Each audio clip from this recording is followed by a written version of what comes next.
Voilà, alors l'énergie en France. Bon, la même présentation, vous avez l'évolution de la consommation d'énergie primaire, donc entre 1990 et puis 2022, avec les différents codes couleurs, l'hydraulique, le charbon, le gaz naturel, etc. Et en bas, vous avez trois graphes.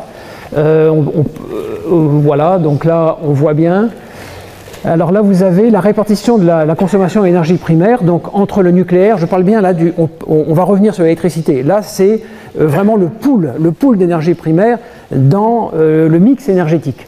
Donc le nucléaire, le pétrole, le gaz naturel, etc.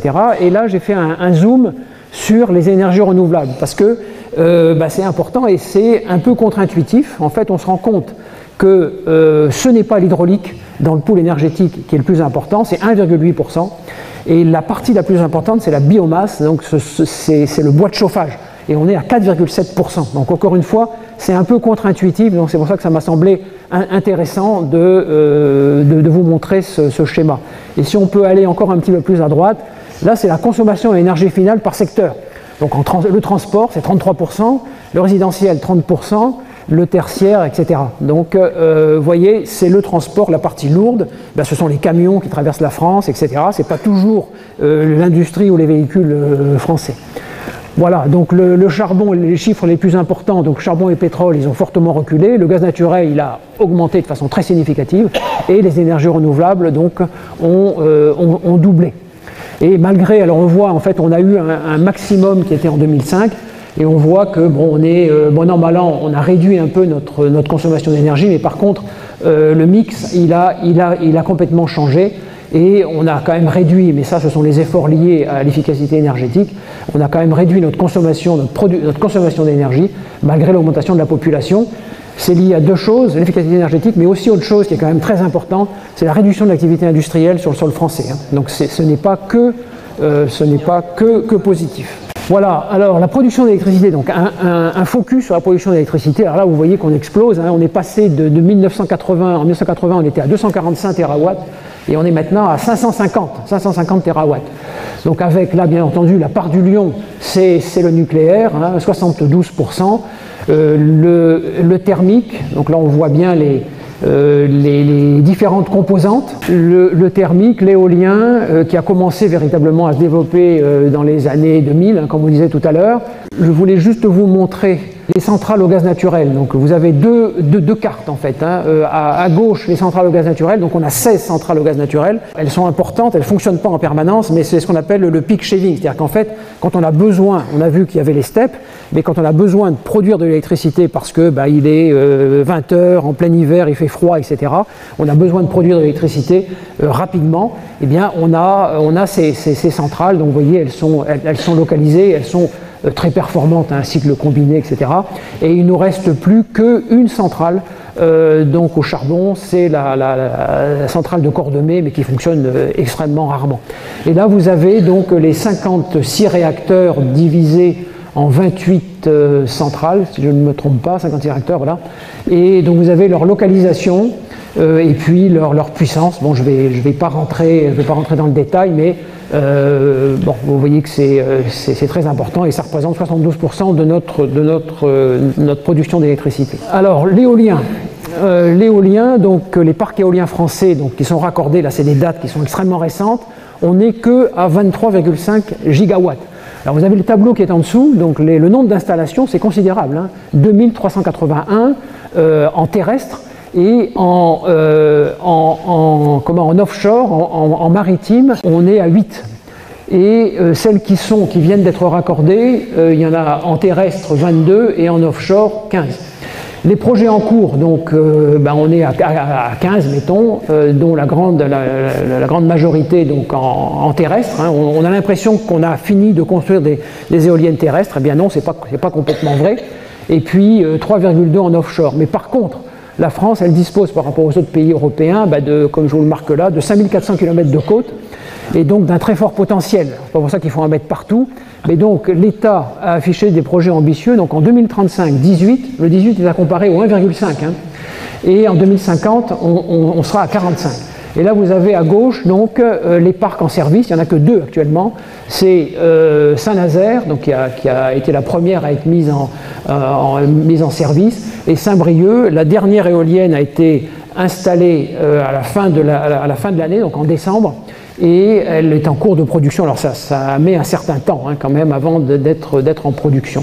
Alors là, vous avez l'évolution, c'est intéressant, de la taille et de la puissance des éoliennes offshore. On était en 2010, on est à 3 MW, ça fait 90 mètres de haut, c'est le diamètre des pales. Et là, donc en 2016, la technologie qui est mise en service à Saint-Brieuc, on est sur une technologie de 2016, puisqu'il faut le temps de les construire, etc. Donc on est à 8 MW, on est à 164 mètres. On va passer donc en 2021, celles qui vont sortir, donc on est à 220 mètres. Et en 2030, entre 15 et 20 MW. Donc quasiment la taille de la tour Eiffel. Et là, alors ça m'a semblé intéressant de rajouter le principe réglementaire de raccordement, c'est-à-dire que ce soit Iberdrola ou d'autres, ils produisent l'électricité au niveau du parc éolien, et puis ça arrive dans une sous-station qui est maritime également, qui est au milieu du parc, et à partir de là, donc c'est RTE qui gère, qui va faire donc l'atterrage et qui va se raccorder donc au réseau français. Alors, je vais terminer cette rubrique par le solaire. Là, ce sera, alors, il y a beaucoup de chiffres, mais enfin, je vais aller vite. Donc, on voit l'évolution du parc solaire photovoltaïque en France. Donc, c'était zéro dans les années 2000. Et on est maintenant, on est à 12 000 MW ici. Et puis, il y a des projets qui sont issus donc, du PPE. On va en reparler. On serait à 20 000 en 2023 et on serait donc à 35 000. Donc en 2028. Donc il y a quand même des projets importants. On va quasiment doubler, voire tripler. Donc en 2028. L'énergie solaire, c'est 3 filières. La concentration, il n'y en a quasiment pas. Le thermique, c'est très faible. Et c'est surtout le photovoltaïque. Alors je ne vais pas tout vous distinguer, mais quand même en haut. Donc en 2022, la France était au 4e rang des producteurs européens d'électricité.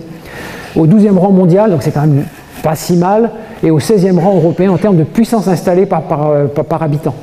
Et puis en bas, donc, le problème que rencontre le solaire photovoltaïque, c'est le foncier. C'est un peu le même problème que le gaz de schiste, mais c'est quand même moins perturbant.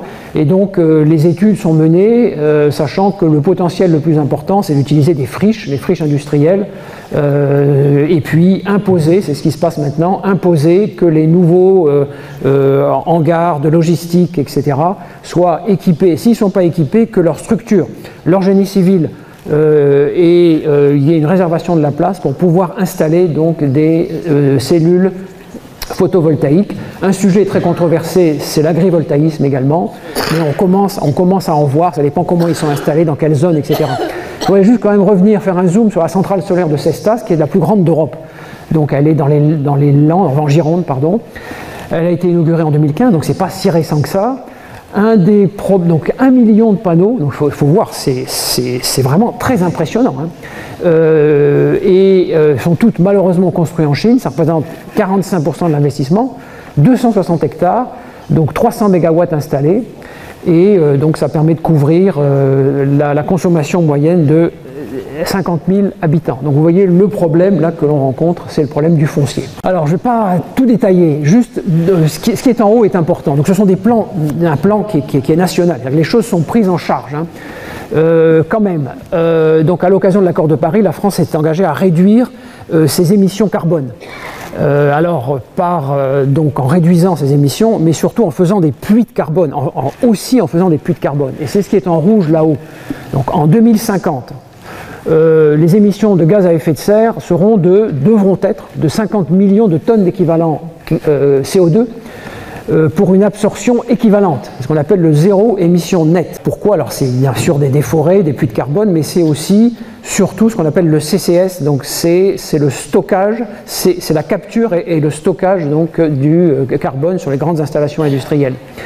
Et il faut savoir qu'actuellement, on est, donc c'est vrai que l'effort il va être gigantesque, on est à 620, donc on est quasiment 8 fois plus important. Mais sur ces 620, 56%, c'est du carbone produit en Chine essentiellement, mais qui est produit à l'extérieur. Et ça, c'est intégré dans le bilan, pour plus de transparence, dans le bilan carbone de la France. Voilà, alors juste très rapidement, donc ce qu'on appelle la SNBC, donc la Stratégie Nationale Bas Carbone, c'est un plan qui est en fait c'est vraiment les objectifs que la France se fixe. Et le PPE, alors c'est particulier, c'est un outil de pilotage. Et le PPE, il est valable 5 ans et il est voté par le Parlement. Donc il y a la stratégie à long terme et après il y a la stratégie, je dirais, à plus court terme et c'est le PPE. Donc c'est bien deux choses qui sont liées mais qui sont aussi donc indépendantes et qui sont gérées de façon démocratique. Et puis bon, ce qui est évident, c'est que l'électricité occupera une part croissante du mix énergétique français, quels que soient les scénarios, quoi. Voilà, et on va finir par l'avenir.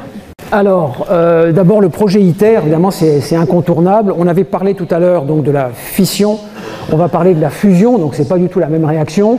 On met en contact, alors, des conditions de température qui sont absolument gigantesques, puisque c'est l'énergie du soleil, l'énergie des étoiles. Donc entre le deutérium, donc H2, et le tritium, on les met en contact, on va produire de l'hélium et on va libérer, avec une énergie considérable, le neutron supplémentaire. Alors c'est un défi, donc là vous avez ce qu'on appelle un tokamak, c'est un des tokamaks, c'est un nom russe, hein, mais qui a été complètement, je dirais, actualisé en français. Alors je ne serai pas en mesure de vous le décrire, mais c'est une machine absolument gigantesque dans laquelle on crée un plasma. Le plasma, eh bien, c'est une masse en fait de ces deux réactifs et il doit être chauffé, tenez-vous bien, à 150 millions de degrés.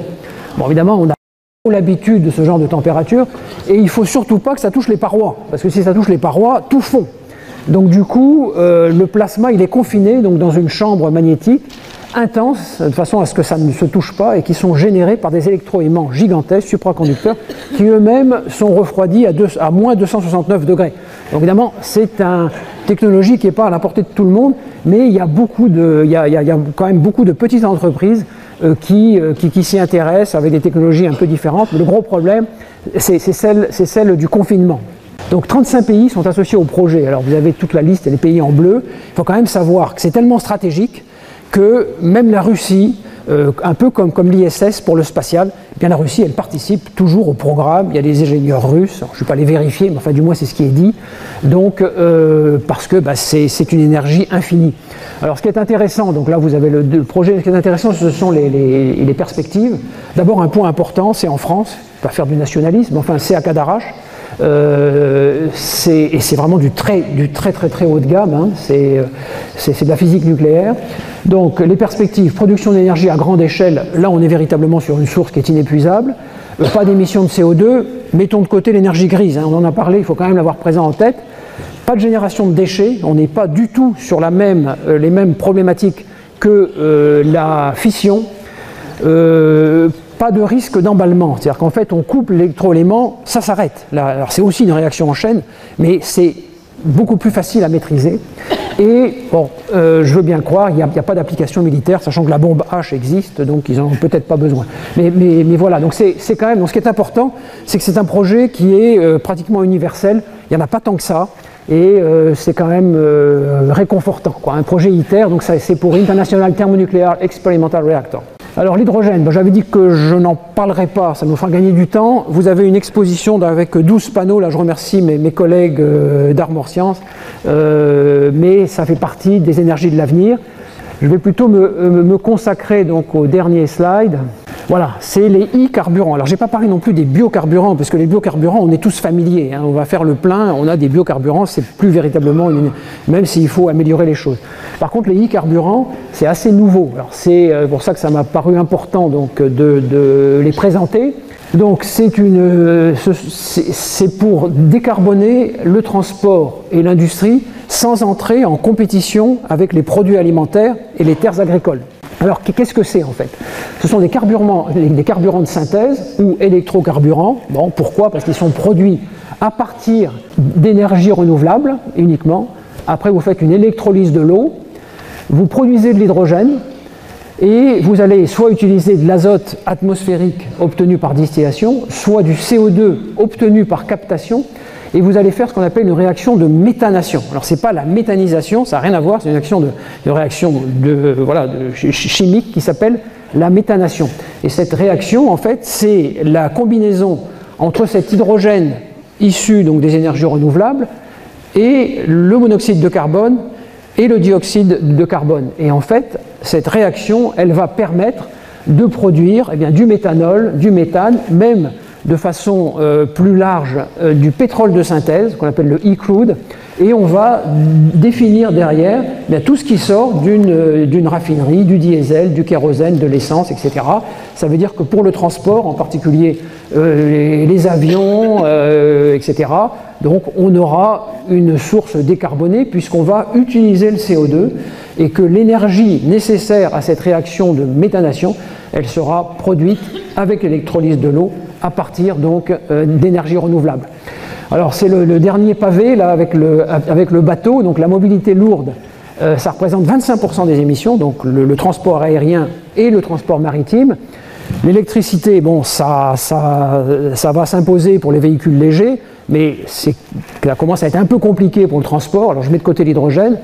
Et par contre, juste pour illustrer ça, donc c'est une donnée qui vient de CGM-CMA, vous avez une comparaison entre la place qu'occupe sur un trajet aller-retour, même distance, même vitesse, de l'hydrogène cryogénique. Vous voyez, il n'y a plus tellement de place pour mettre autre chose, de l'ammoniac. Il y a aussi des expérimentations qui sont faites sur l'ammoniac. Le méthanol et le méthane cryogénique également. Le méthanol, lui, c'est un liquide, donc il n'y a pas le même problème, plus facile à stocker. Et vous comparez au diesel. Donc vous voyez pourquoi ce n'est pas si évident que ça de décarboner les transports, parce que c'est une question de volume et aucune décision n'est prise. Donc c'est intéressant à voir comment ça évolue le transport maritime. Les sociétés, eh bien, elles s'orientent elles font des choix, mais ces choix, ils sont des choix lourds parce que ça impacte le bateau, bien entendu, mais aussi toutes les infrastructures à terre. Quand vous voulez de l'hydrogène cryogénique, il faut être sûr de pouvoir en trouver à Singapour et ailleurs. Donc ce sont des choix qui sont des choix extrêmement importants. Voilà, et j'en arrive à la conclusion. Alors j'ai intitulé ça des scénarios, des incertitudes et des inquiétudes. Donc tous les scénarios envisagent une augmentation de la consommation électrique. Alors pourquoi ? C'est les transports et c'est surtout le numérique qui prend une place, c'est pas besoin de vous le dire. Alors, elle est en partie limitée par l'amélioration de l'efficacité énergétique, mais aussi les incitations à la réduction de l'empreinte carbone. Et on voit, il y a beaucoup de recherches qui sont faites dans ce sens-là. Ce qui est une tendance lourde, eh bien, c'est l'électrification, et qui va faire appel aux énergies renouvelables et donc au nucléaire. On en a parlé. Alors malheureusement, donc, le développement des énergies renouvelables s'appuie sur l'exploitation de ressources minières. On l'a vu, c'est pour ça que j'ai insisté là, sur les terres rares et sur les métaux stratégiques, et aussi sur la maîtrise de technologies complexes. C'est-à-dire que vous voyez, c'est la Chine qui les a parce que c'est complexe, et on préfère que ce soit fait là-bas plutôt que, évidemment, parce que c'est très polluant. Donc la localisation de ces ressources, donc le paysage, il va changer, mais complètement. Quand vous voyez l'importance que pouvaient avoir les pays du Golfe pendant tout le XXe siècle, vous vous rendez compte, même si ça continue, et d'ailleurs c'est pour ça qu'ils diversifient leur activité, parce que les équilibres géopolitiques, ils ne seront plus au Moyen-Orient ou même aux États-Unis. Et le déclin des fossiles, il s'amorce non pas... Alors, il y a quand même une raréfaction des ressources. Quand on parle de 56 ans de réserve pour le pétrole, c'est pas beaucoup à notre échelle. Mais mais c'est surtout les raisons climatiques, et il y a quand même une alerte sur le charbon. Donc voilà, donc l'élévation des températures 4 à 6 degrés à la fin du siècle, c'est ce qui nous attend. Et les instabilités climatiques qui sont associées, parce que ce n'est pas que l'élévation de température, c'est les problèmes d'eau, c'est les problèmes de phénomènes climatiques qui sont de plus en plus destructeurs, avec les problèmes liés aux assurances, aux pertes de vie humaines, etc. Et donc, bon, ça c'est un vœu pieux, mais j'espère que vous le partagez. Donc, l'avenir passe par l'adaptation des modes de vie, la sobriété, et des mutations technologiques majeures, mais qui vont nécessiter, et on n'en prend pas le chemin malheureusement, des efforts coordonnés donc à l'échelle mondiale. Voilà, je vous remercie pour votre attention. J'espère que je ne vous ai pas endormi.